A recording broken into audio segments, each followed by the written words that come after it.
Hey guys, just chilling out here on a Sunday. I'm about to watch a little bit of football. I'm not sure which game gonna watch. Buccaneers and Falcons are on later today, and got the Colts and the Jaguars on now. So I'm gonna do a quick rant video and then go watch some football. And hope you guys have a great Sunday as well. But let's talk about a few things going on. Somebody was asking how often do you follow up after you send a quote? And my question to them is, why the hell are you still emailing a quote?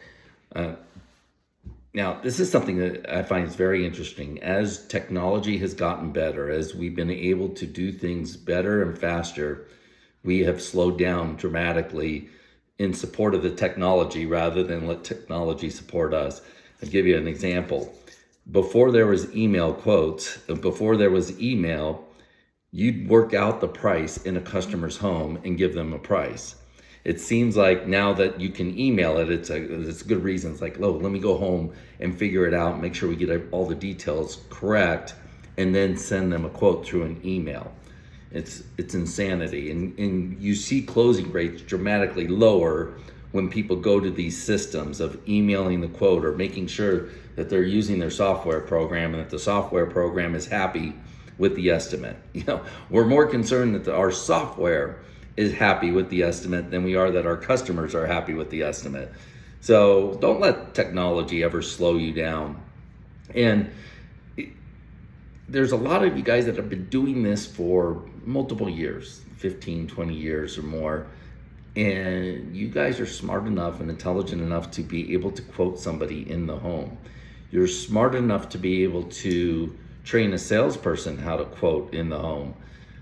You're smart enough to know how to bundle and move things a lot faster, but you've gotten stuck over the years in making sure that you got every little detail put down, and we're making sure that we're doing the job right before we get the job.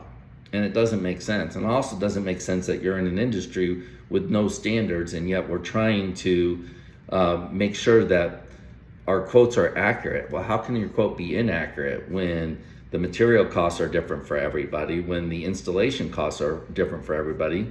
Everybody sells on a different price margin. Everybody sells on a different markup. Everybody has a different model of how they do things, and pay scales are all over the place.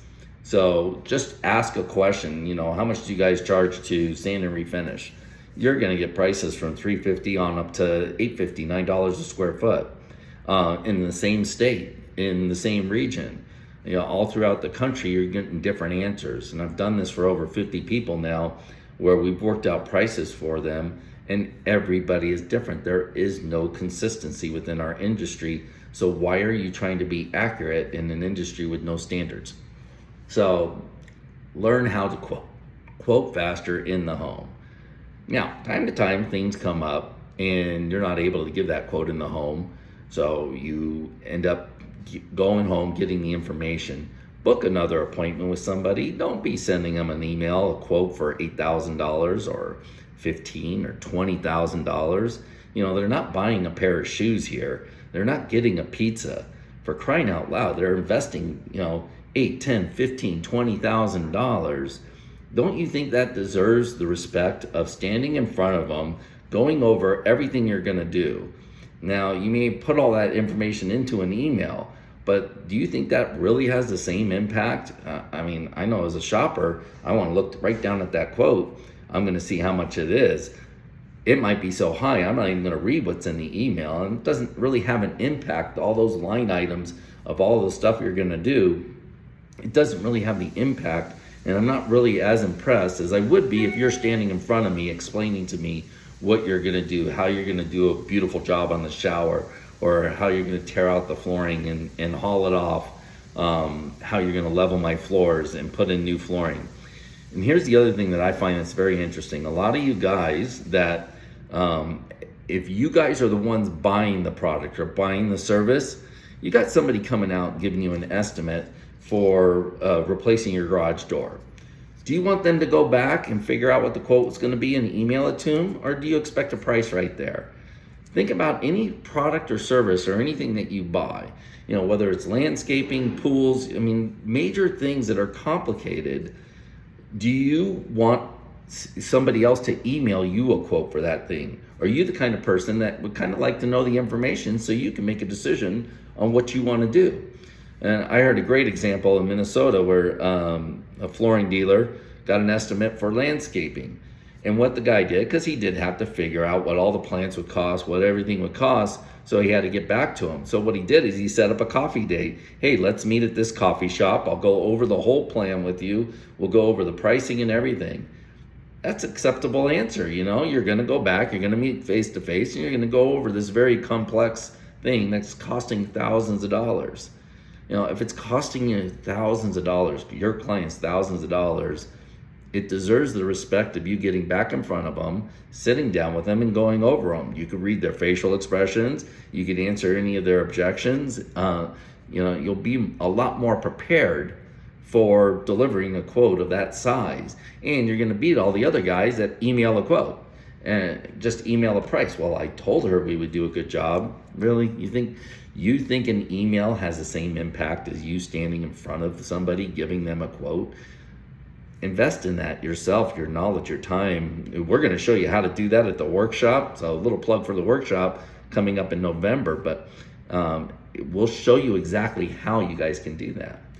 Another question that came up, this is a all over rant for some of the posts I've been seeing and just things that I think are interesting and fun, entertaining. Somebody was talking about selling laminate versus luxury vinyl, wanting to know what you carry.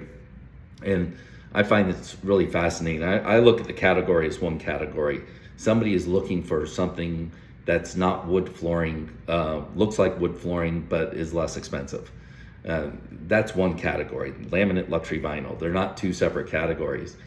And what's really interesting about it is, what are people looking for? We used to market the hell out of laminate and we never sold it. We only sold luxury vinyl flooring.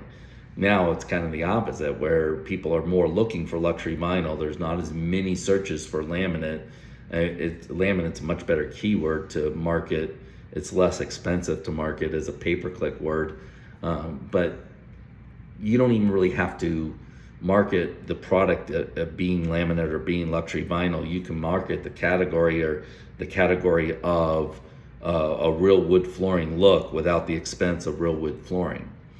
On top of that, any of you guys selling real wood flooring should be able to market that as well.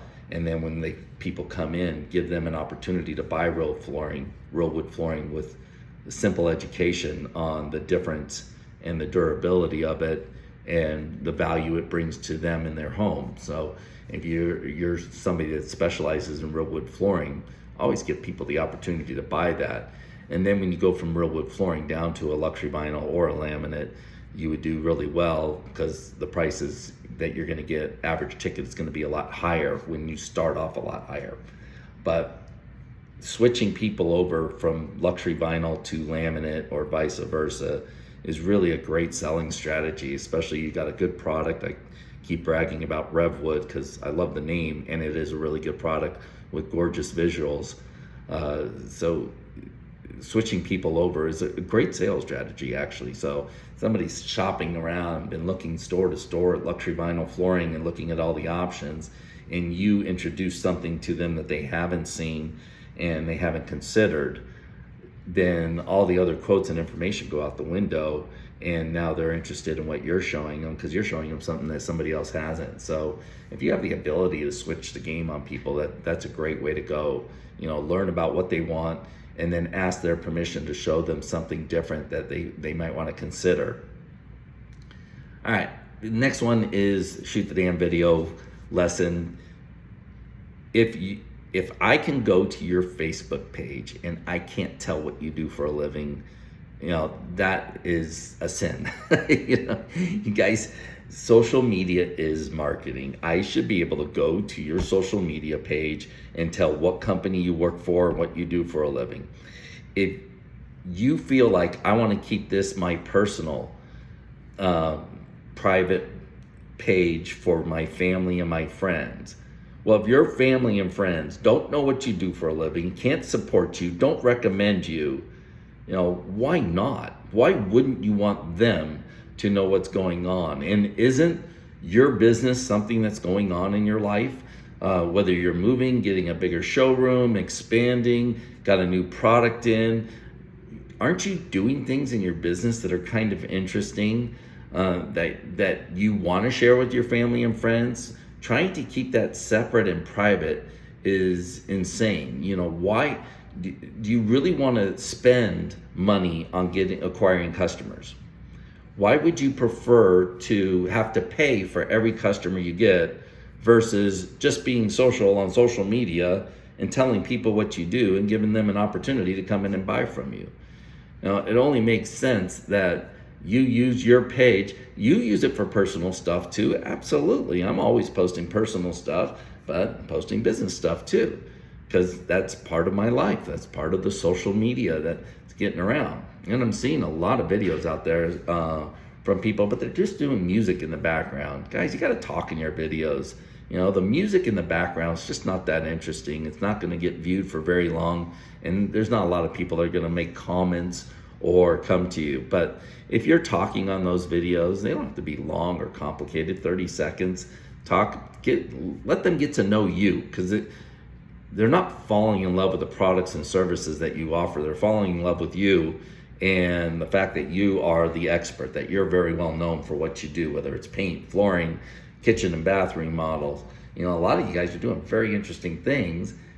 It's great content. Why not shoot a video about it?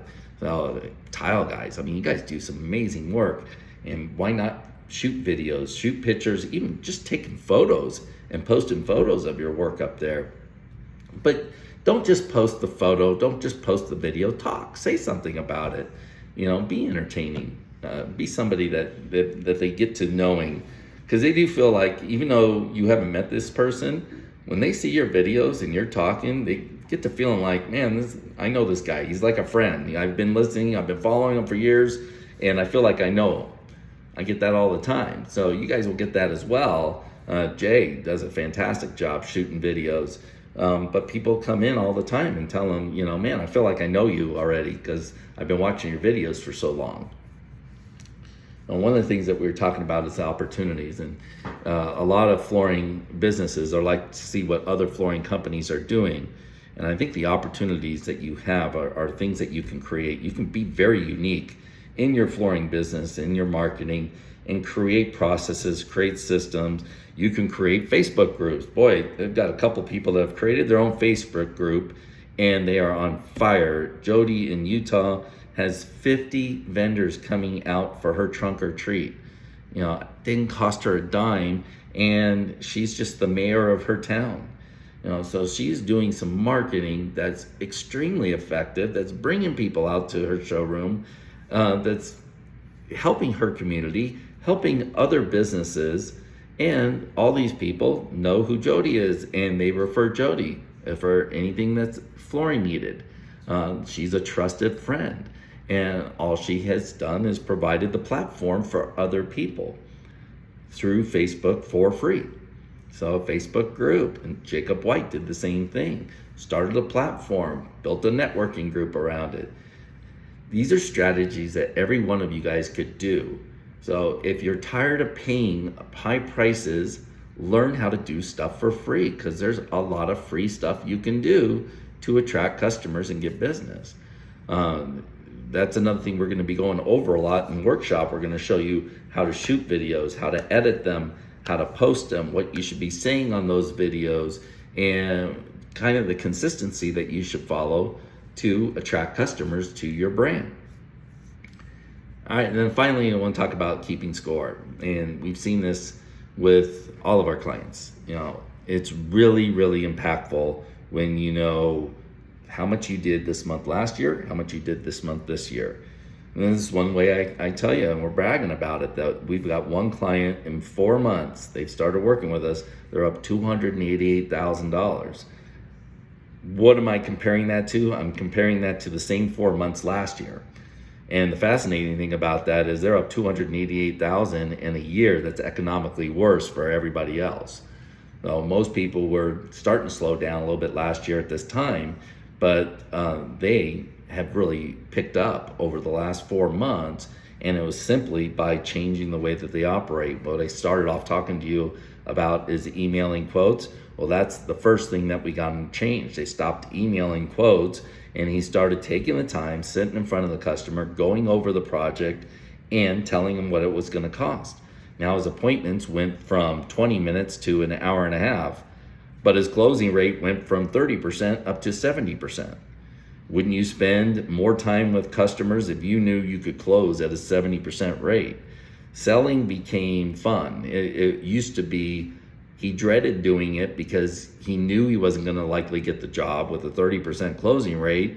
He was frustrated at customers that were seemingly cheap, weren't going with him, spending all this time with them, and yet it was just his process. So we changed his process, and it just dramatically changed his attitude. So he was able to go out, sit down with customers, show his expertise, so much more knowledgeable than anybody else. So before we met, he was so much more knowledgeable than anybody else. The difference is how he delivers that knowledge, how he delivers his expertise. So a lot of you guys you don't have a good closing rate, even though you're a lot smarter than your competition, but it's because your selling process isn't good. Because your selling process is about you and how smart you are, not about the customer and what she's looking for. So you got to dumb it down. You got to make it easy for the customer to make a buying decision.